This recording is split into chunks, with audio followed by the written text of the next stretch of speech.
Welcome to Finding the Right Federal Opportunities. I'm Judy Bratt, and in a moment I'll introduce my amazing guest, Shauna Weatherly. We're so glad you're here. Summit Insight, your host, is a specialist in federal business growth.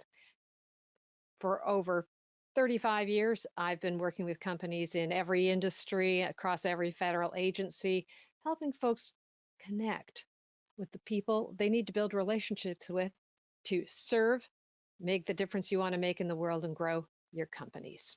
That's what we're all about. Sales and marketing done right are acts of service. And that's why we bring you this webinar series to give you the chance to think and to grow. Focus, connect, and win. That's it. That's what we're here to do.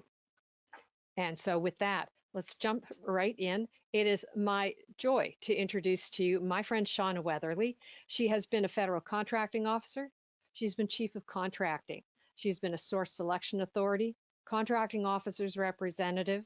She's had oversight for the 15-year, $700 billion GSA Smart Pay program and crafted solutions of every kind to help bring buyers and vendors together. Shauna comes out of the Midwest in Oklahoma. Shauna, welcome. We're so glad you're with us. Thanks, Judy. I'm so happy to be here. Let's get right into it then. We want to encourage everyone to participate actively. Please use the chat or the Q&A to drop us questions. If you have a question that we don't get to during the session, I will absolutely make sure you get an answer to your question by email later. We'll be dropping a survey at the end, so please respond to the survey. You should be getting a copy of the recording within 24 hours of the finish of this session, and I'll be sharing a link and contact information to book a call. So please, we welcome your comments and your questions throughout the session. And if we're lucky, we'll have some linger time at the end, and you may be able to come on live mic and chat with both of us. So with that, this is the first of a 3 webinar series. Right now, we're talking about finding the right federal opportunities. Watch for the second and third sessions, how to find the right federal buyers and how to engage federal capture essentials, all coming at you over the weeks ahead. Get out your notebook. You're going to take action. So get ready, because at the end of our session, I'm going to ask you, what action are you committed to take based on what you learned today, and when? Everybody with me? Drop a yes in the chat so I can see you're with us. And thank you again for joining us. So here's what we're going to cover today. The impact of your choice of federal opportunities on your business. At least three lower cost ways to find your best opportunities, how much lead time you need to succeed, when and why to say no, and what to do instead. When are you ready for bigger bids? How big is too big? We'll have resources and attendee bonuses and some next steps. And so I've got some great questions for Shauna. If you have questions for her, please drop those in the chat. So as we begin, I want you to realize that you're not alone. GovCon is hard. If it were easy, everybody would do it. And from 2016 to 2022 alone, DoD lost over 43% of its small suppliers. If you don't think they're not concerned, you'd be wrong. They are. 40% of new entrants exit the federal market after 3 years. So if you've been here more than 3 years, congratulations, you've beaten the odds. Because for those who stay, that means because the pie got bigger, there's more for everybody. 50 to 60% of GovCons leave after 5 years, and only 20% of new entrants stick it out more than 5. So if you've been in the federal market for more than 5 years, you are the cream of the cream. If you're hoping to get across the 5-year line, you're in the right place. We've got your back. So our goals here for today are all about helping you grow your business. We want to educate the new, motivate the frustrated, validate the experienced, and really start a conversation that we hope keeps going. We want to save you time and money, spare you heartbreak and pain, and keep you in the game, help you grow. So federal opportunities impact a lot of things. It's not just your win rate. But the choice of opportunities has a tremendous effect on your performance as a company and your performance in the account. Shauna, what have you seen about the impact of a company's choice of what they go after on how they perform as a company? Yeah, I mean, I think your choice has to be similar to what you're capable of performing, right? If you underperform, if you overpromise and underperform, that will stick with you for a long time in the federal space. So it's very important that you can overperform on those opportunities that you select for sure. Absolutely. Well, some of the best advice that people who have been successful give to those coming down the road is start small, be persistent.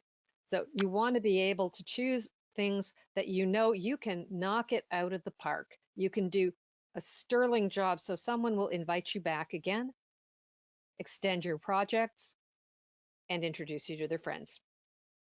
And that shows up in really explicit ways in contractor performance assessment reporting. And so, Shauna, you filled these out. What are the things that you think about when a vendor, you have to assess a vendor and say whether or not they are exceptional? Right. I mean, an exceptional rating is difficult to get in terms of the way the CPARS is laid out now in the federal acquisition regulation. Years ago, we didn't have the guidelines we have in the federal acquisition regulation now as to how we had to meet the ratings thresholds for satisfactory, very good, or exceptional. So now a satisfactory is considered just meeting the requirements of the contract, where a very good or an exceptional, you have to show that you've provided extra value and innovation to the government in order to achieve those ratings. And that's a really fine line between providing extra value and innovation and not scope creep, trying to do things Correct. that are not in your statement of work and that you're not being paid for. So that comes to speaks to the exquisite level of communication that needs to happen between the vendors and your players at all the layers in the account. Absolutely. I mean, I think that's part of it. If you've got that communication piece going, you've got a better chance of getting those higher ratings for sure, because you're letting the government know and you're reminding them of the value that you are bringing that maybe they're not seeing in the day-to-day performance of the contract. Exactly. Your choice of what you want to bid affects your P-win, your win rate. What's your probability of win, and what does that turn into in real life? If you don't know what your win rate is, you should. The average company only wins 20%, one out of every five that they bid. If your win rate is lower than that, for sure you want to be looking at what are we choosing? I want to encourage you to make a commitment this year to only writing proposals for the things that you are sure you can win. And one of the things I'm going to offer you at the end is my bid no bid toolbox. And so that includes a checklist that has a 94% accuracy rate. Who wouldn't want that? Your choice of opportunities absolutely affects your profits, in part because if you are writing more proposals that you're winning, you are spending less on failed bids. But it also means that if you're winning, ideally your pricing is right and you're bidding things that you can be profitable doing. So you want to make sure that the opportunities that you're choosing are not just, oh, I need to get money in the door, but rather, how profitable do I need this opportunity to be if I win it to make it worthwhile? And good people are hard to find. Have you noticed? Your ability to choose projects that you're going to be able to perform on well when you win also affects your ability to attract and retain great people. On the capture side, you burn your people out if time after time after time they're knocking themselves out on nights and weekends and you're not winning. Your people want to be in an organization that's growing, thriving, and give them a lot of opportunity to shine for you. So you want to be able to pick those opportunities where you're going to be able to grow and perform well as a company, and the people that you attract are going to be able to do work they enjoy and are proud of.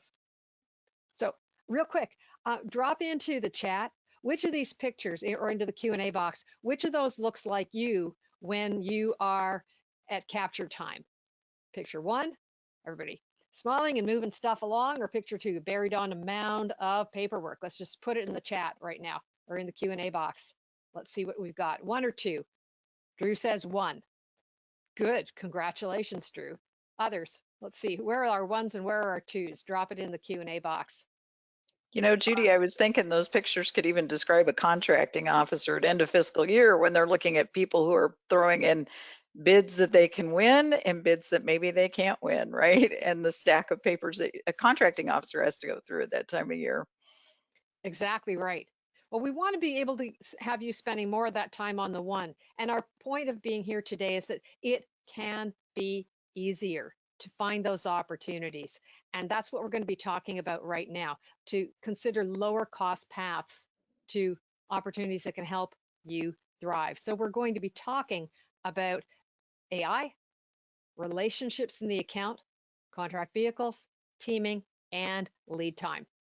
And so with that, um, what about AI? I know that I was watching some of the posts on LinkedIn and some of the other things in the government contracting social media, and the discussion coming up around the anniversary of AI bursting into the scene with great fanfare. It was like people just completely lost their minds. Yeah. As the dust settles on the latest flurry of AI, the sky is falling. There's this huge buzz about how AI can be helpful, especially for writing or evaluating proposals, but it can also help you long before you start to write those proposals. So my first question for you is, how are people using AI pre-proposal, especially to find opportunities? Well, you know, there's a lot of data scraping tools out there that use AI. You can feed in information about the types of opportunities that you want, and then you can get matched results back, right? So that's one way. Another way people are doing it is looking and using it as market research tools so that they can figure out who out there is releasing solicitations with certain types of information in them, not just at the title level, but in the description of the summary of the projects and what they're doing, and being able to pull out those pieces so that they can match better with maybe a solicitation that they're interested in or an opportunity versus one that maybe the title sounds good, but when you start reading it, it's really not your cup of tea. Hmm. Got it. What are the mistakes that GovCons can make and can easily avoid if they want to use AI for prospecting? How can you keep your AI from leading you astray? Yeah, I think you have to be very firm and understand really what you want to do, right? You can put soup to nuts out there and you're going to get a lot of results. I think you have to decide on the avenue and the niche you want to sell to the government, and then, you know, take that down the path and see where it leads you. If you need to pivot or you need to start being a little more flexible, I have seen companies who have wanted to offer maybe environmental services, and it turns out, well, there's not services out there maybe that fit what they can do, but there's cost estimating for environmental services that they could do, right? So that's a support thing that they can do. Yes, they know the work. Why couldn't they estimate it and provide the government support that way? So, I mean, taking it and using it to the point that it helps lead you down the path you want, but not being too closed about maybe what you find and how your business could pivot to still get government work using those opportunities that you find in these matches that you get in AI. What factors should GovCons think about when they're considering using AI for their prospecting? Well, I think, you know, prospecting is starting to kind of morph with some of these proposal preparation tools. So I think that's something to be prepared for, that they may not stay separate for much longer. I think some of these companies, the ones I'm talking to, are looking at putting them together in combined tool sets. And as that occurs, I think businesses need to be really aware of what those tools involve in terms of security versus privacy of their information. So I recently had a great talk with Samuel Hart. He's a former business intelligence analytics and research analyst with the Office of the Secretary of Defense. This was after I posted something about AI. And I think he's got a really good point, and it's really stuck with me. And I've been telling small businesses this is there's a difference between security and privacy. You know, Mm. if you won't write it on a billboard, don't put it into a tool that's cloaked in some of these open AI or chat GPT type of technologies, because you're just letting your information out into the open net to inform everybody else, and you don't want to find your information out there informing your competitors. The watchword that I remember reading and it really got my attention is if you're not the customer, then you're the product. I'm like, That's ooh, it. ooh, I Yeah, never really thought about that. same And type. the other thing is, and I've used some of the AI for me as a writer, the blank page sometimes just stops me in my tracks for hours or days. And so when I can ask the AI to give me a first draft of something, whether it's a communication piece or a blog post, not a proposal, because that's Right. not my work, but you still have to verify because you can say, give me an article on X with references. Your AI will make up references that aren't real. So Yeah. um, And I have I seen that admire. just in FAR information, right? If you go out there and ask it something about federal acquisition, it is dated. It is very dated. FAR acquisition Mm, changes several times a year. And if you even ask the tool why you should or shouldn't use it, which I have done, I've got a post out there about this I did a while back, it will tell you where its fallback points are, where its mm, pitfalls are. So, pay attention to that. And dated material is one of those pitfalls. interesting. So I want to talk about my favorite piece of all of this, relationships. Relationships. People talk about GovCon as a relationship game. And like, Mom, do I have to? Yeah, you really do. The biggest misunderstanding that over 80% of GovCons have is the idea that government contracting is about process and writing proposals. If you see the perfect opportunity on sam.gov or some kind person put it into your mailbox and you don't know the buyer and you don't know the budget and you don't know the incumbent and you don't know the history, your odds of winning are in the single digits. So I see all of this on the vendor side. You've been in the chair, Yeah. Shauna. How often would you award a contract of any value to a vendor you had never met based solely on their proposal? How often would that happen? Well, I think, there's a couple of factors that go into that. It's the dollar value and the government's risk, right? So the government is always risk averse. So if we're talking lower dollar values where there is less risk, the chances are there's a better chance the government's going to take a chance on an unknown vendor. But when you start stretching into the larger dollar values, it's really important to have some name recognition, some sort of meeting that you've had, some knowledge of the government agency, and have met with the buyer or the requirements personnel in order to have that name recognition. It puts a name with a face. We're human. Everybody's human. We can't use that information in selection. Obviously, there are rules against that, but people are human and they'll go, oh, I remember that company. They came in and talked to me, 2 months ago about this before we got it on the street. So, it does help. Well, isn't it easier from the vendor point of view to just start writing proposals and then begin calls on people once they begin to get to know you and you meet people in the debriefing? Your Well, chuck, yeah, no you pun could go intended. that route, right? I mean, that's one route to take.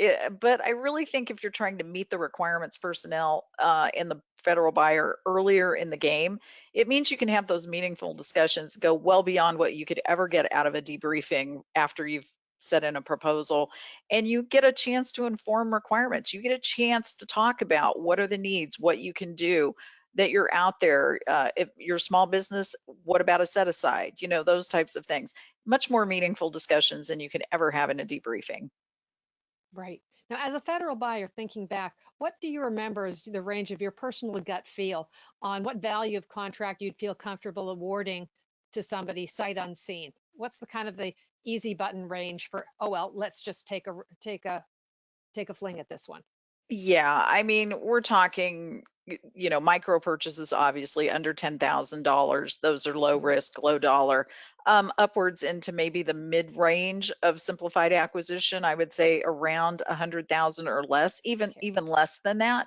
Mhm. That's where the government usually are short turnaround, short time frames, easier to course correct if a contractor goes off the rails, right? So, and easier to reprocure if you have to, if a government just fails to perform or a contractor just fails to perform. So, about how many times would you typically see a new to you vendor circle back and make a bid before you were willing to, so this is sort of above the nuisance threshold. So let's say it's above that $100,000 comfort level. About how many times would you see somebody come back to you before you go, okay, they're serious. I think now I'm going to give them a shot. Yeah, I would say it's an easy 3 to 5 minimum. And sometimes even more at the higher dollar values, right? It's sometimes it takes some time and some persistence, but you want to, again, I go back to, you want to try and get in there with the buyers and the requirements people early. If even if it's a proposal you shouldn't propose on, there's nothing that keeps you from going to a pre-proposal conference maybe and talking to these people, right? That's one. You don't have to be a prime. You don't have to bid to go there and meet people and talk to them and start networking either with other primes or with the government representatives. Debriefings, of course, are one way, but they're not the best way. And then, any opportunity you get a chance to respond to requests for information, source of sought notices, anything like that, where you can start to engage the government and ask questions that the government will start a correspondence back and forth with you. That's the way to go. So all of those pre-solicitation experiences are ways to build relationship. Even if you don't go all the way to the end of full proposal, it's Absolutely. still, that is the first time in all of these discussions I've really thought about the idea of going partway down the road multiple times, and people get to know you. Oh, did they bid? No. Oh, those they showed up, didn't they bid? No, they didn't bid. And they, Yeah. oh, now here they are. And this can save you a truckload of technical term, a truckload of time and money. Well, and the When government you may come to you and say, "Why didn't you?" They're going to ask your opinion. We were hoping we would see a woman-owned small business, a service disabled veteran-owned small business, an 8A business propose on this, and we didn't see you. Why? What prevented it? now flipping it over, what percentage of the time, roughly, what proportion of vendors eventually realize that it might help if they came and met some buyers instead of just throwing proposals over the wall? About what proportion of the time do you see people eventually get it and have that transformative experience? Well, I think once I would say it's a low number until they realize that talking to the federal buyers, nobody's going to bite you, right? Nobody's going to get upset. This is our jobs to meet companies and meet vendors.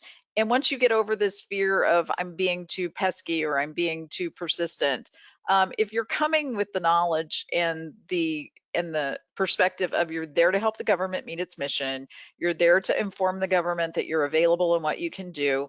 And you're not asking, hey, government, when are you going to give me a contract? That always helps. The government's always going to be interested in talking to people who are interested in doing business with the government, right? So you need to remember that. Once people get that, it takes off. I think when time and again in all the work that I do with my clients, we have these conversations to say, what's the big thing you learned? What was the thing that surprised you the most? And time and again, the number one thing that comes back is they're just human. Just people, Yeah, because there's no such thing as doing business with the government. right? The government doesn't buy anything. When you win a contract, you as the business owner are going to sign physically or electronically a document, and another human being is going to put their signature under yours, and you have that relationship, which is makes it very special. So, John, what kind of lead time, again, once you get past the simplified acquisition, easy micro purchase level, what kind of time frame should somebody reasonably expect when they've committed to an agency to keep showing up to go through that 3, 4, 5 bids? How long can they expect to be playing the game before maybe they have good odds of winning that first contract? Well, yeah, single acquisition cycle just for one contract over that dollar value can, be anywhere from 9 months to a year that they're starting out early. So you've got to plan on these acquisition lead times as you're looking at opportunities and know that there's several going on at the same time. They're going on in tandem. If you have multiple opportunities, one may be taking 6 months to plan, another one could be taking 18 months to plan. It all depends on the size, complexity, end user, those types of things. But just being aware that those acquisition cycles exist where the government is doing its market research, it's trying to find out who's there, it's collecting information to build requirements. I mean, those are those times where it's more open for you to have those discussions with the government. Plan for that upfront time and plan that far in advance. And that's why looking at the procurement cycles of contracts that have already been awarded is very important, so that you can see when that next procurement cycle is coming. And if you can't tell, ask. You can ask, what is the procurement cycle for this type of work? They'll share it. There's no reason not to. Perfect. What a great question to ask. I hope you're taking good notes, folks. So let's talk contract vehicles. Companies invest a ton of time and money and then often wait around for months or even years Yeah. between to start getting a return on that investment while they wait for contract awards and protests to be completed. Think Oasis Plus, CIOSP4, PACT, SOUP, Seaport NXG. What factors should a company think about when they're deciding whether or not to pursue a contract vehicle? Well, again, I go back to that acquisition cycle, right? If you can't live through the acquisition cycle before you get an award or bring, to get business coming in, then that's not for you. You need to look at acquisitions with shorter cycle times, simplified acquisitions and the like. Another thing is look at your ability to perform concurrent work. When that action hits, can you and are you going to be able to perform and even ramp up under that contract with all the other work that you have? Have you planned your business cycle to fit the procurement cycle? Another thing is the number of awards that may happen in that contract vehicle. Some of these contract vehicles have dozens of awards that happen. And making sure that you understand whether there's fair opportunity rules, which means everybody gets a shot at that action that's coming open and available from an agency, or is this something you have to go out and market yourself? And understanding that it's a marketing tool more than maybe a contract vehicle that the government reaches out to you. You have to reach out to the government and market your availability under that tool. The everybody gets a shot thing is a really big myth in my view. And anybody thinking about a contract vehicle would be well advised, especially if it's a successor like the next SOUP or the next Right. CIOSP. Look at the not just who is holding the current contract, but look and see, and you're going to find 80-20. 20% of the vendors bring home 80% of the money so often. And way too often vendors say, well, where can I find all of the task orders? And going, you don't wait, create. You've got to be in there, not just waiting for the phone to ring. So what can and should companies be doing while they're waiting for those big contract awards and whether or not they're going to win them? Well, you can do your own lessons learned on your proposal process, right? Hone it for the next time.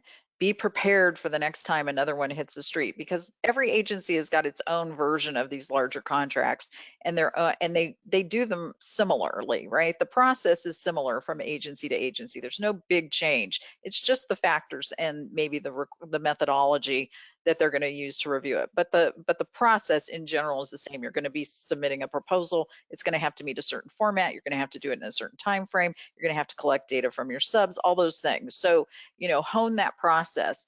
And then I'd say get ready for the compliance structure that contract has, so that you're ready if and when you get an award, you can hit the ground running on that. Too many times businesses receive awards and then they don't understand the compliance structure behind it for reporting, for communications with the government, those types of things. So start to look at those pieces so that you're prepared and not getting caught behind.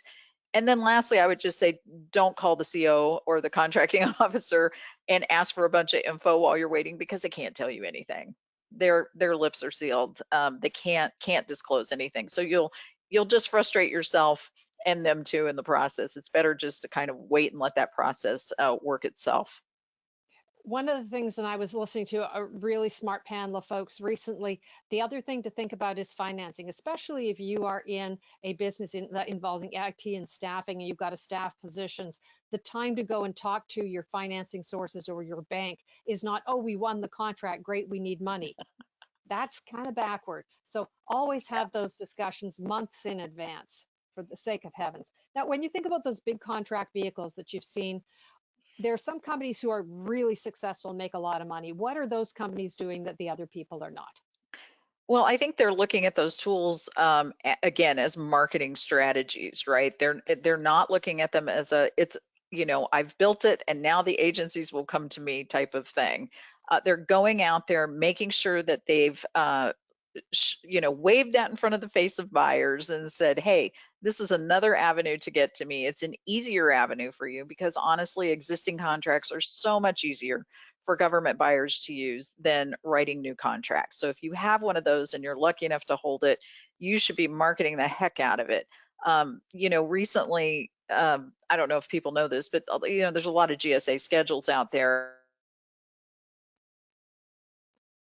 Percent of those schedule holders um, didn't have any sales. So GSA's looked at that and they've made some changes on that to give companies longer time to make those sales before they will cancel a contract. But those types of contracts can get canceled for no sales, no use, Yeah. right? The government doesn't want to administer these contracts that aren't being used. That costs time and money to the government. And I'll put down a footnote. If you have a GSA scheduled contract and you're concerned that you're going to get the letter, you're concerned that you're going to hit your GSA schedule anniversary and are afraid you're going to get canceled for lack of sales, contact me. I have a GSA schedule rescue kit that can help you. So just write in the chat or just write to me and say GSA schedule rescue kit, and I have some tools for you and they're free. So now teaming. Lots of companies say, oh, I'm not going to prime. I'm just going to go team. And um,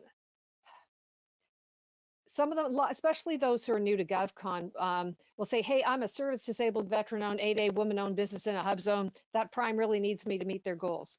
In reality, how's that likely to go? Well, there's a lot of you out there. So that's one of the things to remember. Unless you've got a very niche service that you can provide that not many others can, or you have an existing relationship with that prime in some fashion, it's going to be difficult to do it. So again, it's a relationship building piece, even teaming in the subcontract world. It can be lucrative, but you have to do that same homework when it comes to the relationship building. It's actually almost twice as much work, which Yeah. surprises people. It's a double-sided sell because there's two different conversations. One conversation, and you can put me in the chat if you've had this conversation. Oh, hey, I'd like to do business with ABC Giant Prime. We're a service disabled, veteran owned, 8A woman owned business in a hub zone. Say, oh, we can hardly wait. Have you filled out our portal? Oh, no, where's that? Here's the link. Oh, great, we'll do that. Okay, we filled out the portal. Great, thank you very much. We'll be in touch. Crickets. Okay, Right. just wind that back and say, all right, hey, we've just been over to the Federal Law Enforcement Training Center, and they say they're going to die if they don't have our stuff. Want to talk? Walk right in. I have space on my calendar this afternoon. That changes the Right. whole game. So bring business is the most important thing. That if you think that teaming is going to be important to you, the kinds of questions the partners are going to ask you that really accelerate your ability to team has to do with who do you know, not just what opportunities did you print off of insert name of giant expensive database, but where do you have relationships in the account? Where have you made a capability presentation where somebody's really interested in you? Where are the places you've got great feedback on sources sought and RFIs, and they're genuinely interested in saying, hey, if a prime doesn't have you, they're not going to do as well as the prime that does. So if your teaming is really important to you, I hope you'll jot that one down as a takeaway. Bring the business. Did your mom That's a always tell you always come to the party with a present? Mom was right. that's So right. Yeah, that's great advice, Judy. Great advice. thanks. Let's talk organic growth. One of my other favorite things. Many GovCons are, past performance brings future wins. So we talked about the impact of choosing opportunities based not just on what you can win, but on what you can deliver with superlative performance. Exceptional performance opens the door to your lowest cost opportunities. And those are organic growth. Many GovCons are filled with teams of super smart subject matter experts who are dedicated to providing absolutely outstanding service on day-to-day work, and they're completely blindsided when a recompete or a contract extension goes to the other guys. And they also have this deep-seated allergy to the S word, sales. Ooh, yuck, slimy. So first of all, what kind of opportunities are hidden in plain sight and too easily overlooked by incumbent contractors? Well, I think in terms of opportunities, sometimes the smaller opportunities are getting the chance to talk about smaller opportunities that can then become bigger opportunities is something that incumbents miss because they're so used to being up here in the stratosphere on their contract that they're not thinking about maybe some lower hanging fruit that they can talk to the government about and start uh, maturing into larger opportunities. I think they miss that sometimes for sure. And if you are a contractor and you have humans in the account, actual people on site, or that can be challenging these days, but working remotely, but always on frequent Zoom calls, they're always in front of the eyes and ears of the people in that federal agency. You have the chance to talk to folks just like regular humans. How are you doing? Hey, you look a little stressed. What's going on? Ask about pain You points. up at night? What's Yeah. keeping you up at night? And it may be that someone says, I just can't believe we got a new puppy. The dog whines all night. I haven't slept in 3 weeks. And you go, I think I know an obedience training dog place real close to where are you? You're in your Telegraph Road in Alexandria. I think I know one. Would you like the contact information? The thing that really matters to somebody may be that, hey, you really get them. You get what's important to them. Um, and so the human relationship, sometimes people are working on multiple projects and not just the one that you've been engaged to serve them on. So getting a sense of, hey, what else is going on?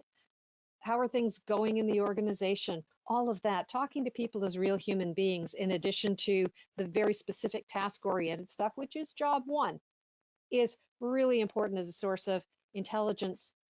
And again, be aware of the fiscal year end cycle because there may be projects and things and stuff they can never quite get off their desk by the end of the year.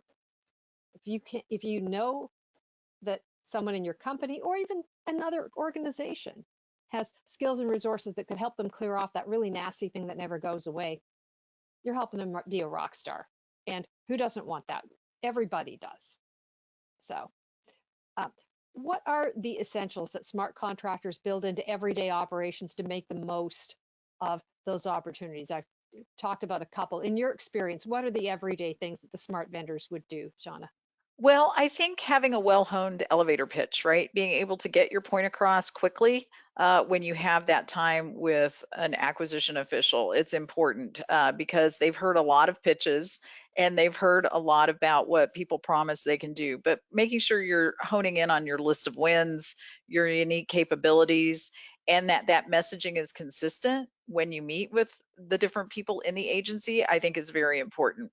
You're going to talk to a buyer different than you're going to talk to a requirements person. I mean, we get that, but making sure that you're consistent in your pitch, what you're looking for, how you can help the agency, what your niche areas are, what your best skill sets are, who you've performed for in the past, and we don't care if it's government or non-government. Private sector experience is just as important. It shows breadth and depth of experience to the buyer and the requirements people, just like a government acquisition would. So it's very important to, throw those wins out there and let us know they're there. And to be able to talk about projects that are going to resonate, are going to matter, they're going to be similar in size and scale and scope. Yeah. Because our risk averse federal buyers, tell me if this is your experience. You want to know that that vendor has solved your problem for someone who looks just like you yesterday afternoon. And Well, the that's closer right. somebody can come to that, the happier you're going to be. Right. That's why we write those experience factors that say we want same or similar size, complexity of projects, same dollar value. That's why we write them that way because we want to know that you've done it before or you're within the stretch range to do it now. Mhm. So, what are the clues or signs that savvy competitors look for that an incumbent is really missing the boat and unwittingly leaving a door open? Well, I think incumbent-itis is one thing. I've written an article about incumbent-itis. What So, are the signs? yeah, yeah. So incumbents tend to forget um, sometimes that they're dealing with people, right? We've talked about this whole people relationship thing. So, like Judy said, taking advantage of the fact that you can have that people one-on-one relationship where an incumbent is so busy focusing on performance or wanting to talk about what they're doing to get the best CPARS next or whatever. You have a chance to go in and ask, so what's working well and what's not? And incumbents don't always do that. They don't take the time to listen, uh, I've found, often enough to what the government is looking for. And incumbents, a lot of the times, think that the next contract's going to be just like the one they're working on now. And it doesn't work that way. They change and they evolve. And you can take advantage of the fact that you're walking in with a new set of eyes and you're looking at those requirements and you can see them for not the work that you have been doing for but for the work that you can do and could do for the government. That's very important. Got it. Got it. So let's talk about what it means to go into someplace new. New, scary. So your words to the wise have, I hope, now convinced you to stop doing what I call writing novels for strangers, just profligately pushing out paper to people who've never heard of you. And so nobody does everything well. How do you decide which of your services and expertise might interest somebody? Yeah, I think making sure that again you've got that messaging clear and your know the agency's mission. Again, I think that's very important that you're talking to the agency and what the agency does. Very, very important. One of the things, and I talked about this in my book, about making the right offer. Sometimes you are approaching a new agency because you've got something fancy and new and wonderful. And the place that you are now, you're working with a current client with a proven offering. You do what you do, and you do it for somebody who knows you and loves you. The hardest place to go is box one over to upper right hand corner, box four. We've got something completely new, and we want to offer it to somebody who has never heard of us. Risk threshold off the charts. So your two easier moves are, if you've got a new and innovative offering, consider offering that to someone who already knows you, loves you, trusts you. They go, oh, you do that thing too? Okay, give it a shot. We'll do a pilot over here. The alternative is to take proven thing that goes well and your current client has said, yeah, I know somebody over in our sister agency or this one we work with all the time, and they have a problem. They've got that same problem too, and we share data on that all the time. So you can take proven offering to new prospect. So screenshot this, keep this in your head, and remember that that diagonal is a tough place to be. Boxes 2 and 3 are going to be easier, and they're going to look like less risk. And so many people get lured into multi-million dollar projects, and they see in the agency forecast for their first wins and experience a lot of expensive disappointments. Yeah. Data shows that average win rate is only 1 out of 5. So what are the under the radar opportunities that don't show up in forecasts that smart companies are winning every day? Well, I'm just going to tell you, I'm a huge proponent of micro purchases. And if you don't know what a micro purchase is, it's a buy that's anywhere from $10,000 and below. And for some situations, depending on statute, if it's service or construction, it may be a little bit lower dollar value. But for professional services, it reaches into the $10,000 range. And I don't know many small businesses that would turn down a $10,000 order for work, particularly because micro purchases, if you don't know this, means you don't have to register in sam.gov. There's no competition requirement. And once you build that relationship, the purchase card holder, who does not have to be, by the way, a contracting officer, it can be anybody in the agency that's been trained to hold that purchase card. So it could be a requirements, an end user, somebody that typically scopes requirements for larger dollar value buys. They can come right to you without competition and just pick up the phone and order from you and talk to you about an action just like they would anybody else in private sector doing their own shopping, let's say for a car or something like that. So um, Understand those are there. They can be very lucrative, and they're a great way to get past performance and build those relationships into larger buys, build that name recognition, build that trust and confidence in what you can do, and give you an opportunity to show and talk about what else you can do. Wonderful. And those of you who offer services, if people are going, ah, yeah, micro purchase, that's just for products. Federal Nope. buyers love to be able to have easy ways to buy services. There's all kinds of things they actually buy. And our mutual friend, William Randolph, who was a senior Love acquisition William. professional Yeah. with the Navy and then went on to award billions of dollars of contracts in Homeland Security, founded his own company in 2020. And I'm just dropping into the chat right now. Macro market. Micromarket.co is a new platform he's launched. The vendor gets 90% of the value of the transaction. There's a 7% transaction fee, and then whatever your merchant fees are. And over 300 vendors, there's no charge to actually register on the site. Over 300 services vendors have already registered, and they're doing business now. So if you do nothing else, check out micromarket.co. I just got back from speaking about both micro purchases and simplified acquisitions.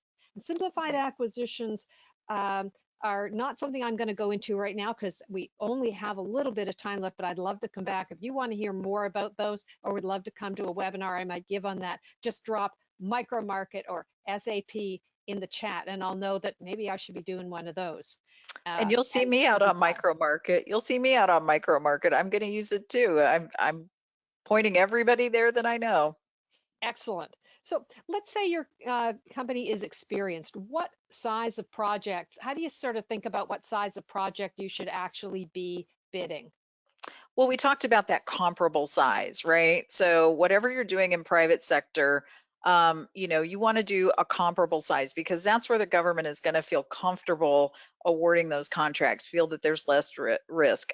There's a slight stretch in there that can be done, especially if you can show you can do multiple concurrent actions that are similar in size and scope. And that's why the government always asks for that. They're looking for that. So I would look for those first. And that's where you will have the chance of being the most successful. Got it. So nobody wants to be stuck doing the little stuff forever. We all want to stretch and grow, but we got to do that with some credibility. So let's say you've done some simplified acquisitions, and then you've landed a couple of $1 to $2 million projects. What value of new project, when you're looking at a vendor, you can see they're stretching, they're bidding something they've never bid that big before, but how big is too big? What value of new project represents a credible stretch? And I'll stop there because I want to ask one question at a time. Sure. Well, I think if you're talking like you're in the $1 to $2 million range now, you want to stretch more. I would say nothing more than double. Right? Nothing more than double. Because that's a credible stretch. That's something that is reasonable that you could probably attain if you're already doing that level of work and doesn't stretch resourcing to the point that it's unbelievable that it could be done, right? That you could do it and had experience doing it. Private sector success again at those higher levels would be something else that you could show, not just your government success, but if you had a higher level success in private industry. And I think it just has to be well planned and thought out. Innovative solutions, those types of things may allow the government to think of maybe a higher stretch, a further stretch for you. But again, I would say no more than double. Take it in incremental steps to be. Again, we want you to be able to succeed, right? We don't want you to stretch beyond capabilities and overpromise and underdeliver. So what factors lead you as a contracting officer to look at a company's proposal and consider them a reasonable risk, even when they've never bid anything a fraction that size before? I think again, it comes down to like innovative solutions, maybe their team that they have built with them, right? Your teaming that you have together. Just because you haven't done it, maybe your team members have, and there's a lot of new rules around, particularly small businesses, and the ability to use the experience of your team members that are similarly situated, meaning they're also small businesses, towards your past performance and your experience capabilities when that evaluation is being done. So having strong team members, very important, and that would help in that stretch. The expansion I've seen in not only SBA's all small mentor protege programs, but the value of a joint venture that is especially under the aegis of Mentor Protege and is a large to small can represent tremendous leverage. It also is a complex relationship that doesn't happen overnight. Right. And mentors can only do a limited number of mentors, both lifetime or mentor protege relationships at the same time. And so you want to choose carefully, shop around, and all of Yeah. that. But if you are wanting to grow and you have not looked into joint venturing under the aegis of mentor protege, I encourage you to consider how that might fit in your plans. So we talked about right size projects and how big can you stretch. You got to know when to hold them and you got to know when to fold them. I love that. So, Shauna, what are the signs that an opportunity is not likely to be worthwhile? What are the toxic signs that this is just going to go badly? Well, if you've never done the work before, right? I mean, that's number one. If it's something you have not done before, don't use the government as your training ground, right? That's number one. And I would always say that, if you're having to stretch to put like a square peg in a round hole to come up with a proposal to do work, it is not a good sign. Don't try to stretch or ad lib, or again, overpromise on a proposal where, you just don't have the team or the experience yourself to do it. It's not throwing stuff at a wall and seeing what sticks. That's not the way to make an impression with the government. You'll make a bad impression. We'll put it that way. You don't want to have name recognition for throwing proposals in that have no opportunity of going anywhere. Got it. Absolutely got it. And so if you're again looking for bid no bid warning signs, I have one of the elements of my bid no bid toolkit, and you can write to me and say bid no bid. And I think I have that on my resources part of my website as well. There's 10 signs that this opportunity might be wired for somebody else, including, for example, a last minute change in the small business preference or a last minute change in the NAICS codes. Uh, the information about key personnel is really, really specific and doesn't look a whole lot like you. There's signs that there may have been really deep discussions going on a long time before you came to the table. So it's a really useful guide to consider things that should be a flag on the play. You should really think twice. It's a super thing. But if there's one phrase I hope you remember, don't wait, create those opportunities. We started out talking about finding opportunities and really going in and creating them can often be the smart move. Your choice of opportunities affects so many things in your company. It's not just your win rate, but your profitability, your performance, your ability to attract great staff, all of those things. And so know what your win rate is and ask yourself, what am I going to do to improve that this year so that we're picking winners more often? Uh, Organic growth, smart contract vehicles, and intelligent approaches to teaming are all ways that you can be finding lower cost opportunities. We talked about the lead time to succeed. Shauna, you talked about layering them and looking at how long it takes to win. 18 to 24 months, if you're ready to take it to the next level, is a reasonable time frame to be thinking about. But there's no time that's better than now to get in front of people and start new conversations. We talked about a little bit about when and why to say no, how big is too big, and we're going to close out with some resources for you. And if you've got extra questions, please drop them into the Q&A box right now, and we'd love to answer some of those. I would love you to drop in the Q&A box, what's your big aha or takeaway from our session today? What did you learn that you went, wow, I'm really glad we came? We'd love to know. So please drop that into the Q&A box. I'll take a look, but it really helps us know what we did right and what you'd like to cover more of. We really appreciate any of the feedback you can give us on your big aha or takeaway. So resources about getting expert help. Shauna, you're now CEO of FedSubK. Tell us a little bit about FedSubK, who you work with, and what kinds of services you provide and what kinds of outcomes people come to you for help with. Well, yeah, FedSubK was founded because I was a contracting person and realized that I was dealing with small businesses that didn't have somebody on staff that could really understand and do the federal type of interpretation and work and learning about how to work with the government. Maybe that large businesses didn't and had that advantage because they had that. So I formed FedSubK to work specifically with small businesses, minority owned, women owned, and veteran owned businesses to provide ad hoc services. So if you have a situation where you're in performance and you're not sure how to address the government or what you can do about a situation, I'm a resource. If you're not sure where to start in your federal journey, I can be a resource. If you're unsure of just, what is a source selection and how does it work out, I can help you and educate you in those situations.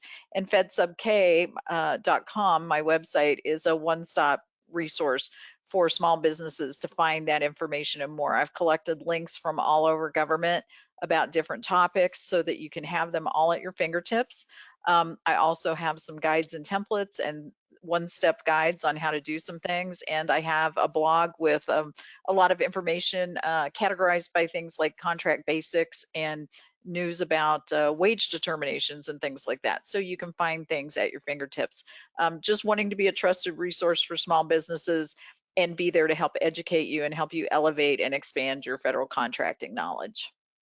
Great. Shauna and I, like pretty much every other consultant in the federal arena, we all have conversations for people about their situations. Ultimately, nobody works for free except the Apex accelerators. I'm going to put a note here. If you have not Googled Apex Accelerator, the organizations previously known as Procurement Technical Assistance Centers, there are hundreds of them across the country. Their help is free or low cost, and they are filled with often former federal contracting officers. They can provide courses, counseling, contacts, lots and lots of great resources. So if you have not yet looked up for the one near you, please do. We want you to use up the free stuff before you cross the threshold and think about paying us money. We want your money to go as far as you can.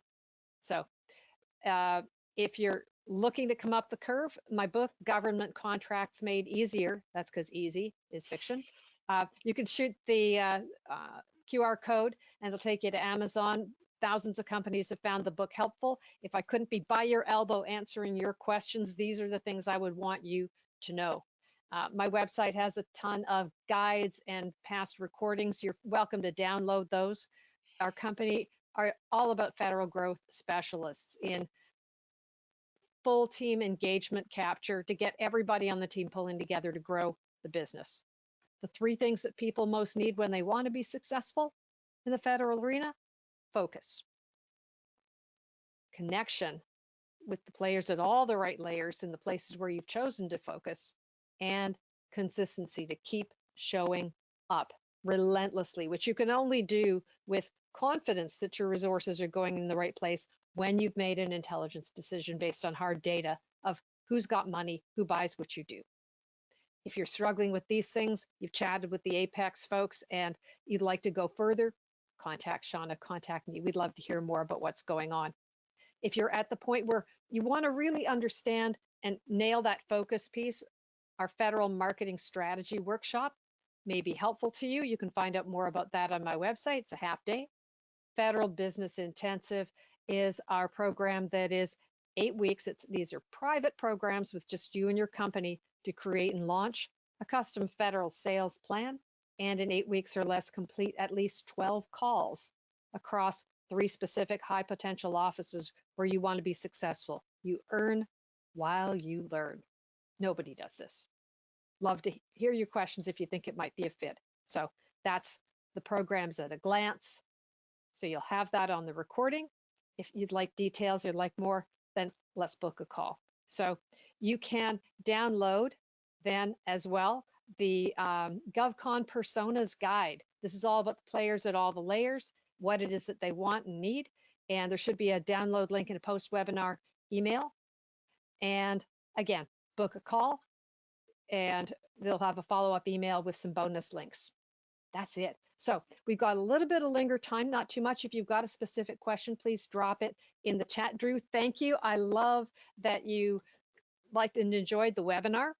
if you're in the DC area, one of the other things that we do, a special program we run once a month on the last Thursday of the month, we bring together federal contractors and government employees to do indoor rock climbing. When I'm not doing government contracting, I'm a professional indoor rock climbing instructor. And my wonderful friend Anna Ehrman, who is now working in a federal agency, she and I became climbing partners in 2018. And in 2019, I said, what would happen if we got together, federal employees and government contractors, and just to come out and have fun for something that doesn't involve drinks and canapes? And she said, let's do it. Let's call it GovCon Rockstars. And so this was born. This is all about building trust. And tell me how this works for you, Shauna. I figured that what could demonstrate what it takes to build trust faster than showing up in public in your underwear and putting your hands in the life of somebody you just met. Absolutely. Right. I know Great you're in idea. Oklahoma. I hope that if you come east, you'll be able to let us know when. We would love to climb with you. With That that, sounds great. we are so grateful to you for coming. The fact that Thank you you. all came also made it possible for me and for Shauna to do this together. And please stay in touch. We welcome your comments, your questions. We'd love to hear more. Emily says thank you. Joe says thank you, Judy and Shauna. We are so glad that you were here. Tell others, keep in touch, post on social, let folks know what you take away from our session, and we'll see you all again soon. Take Thanks. care. Take care.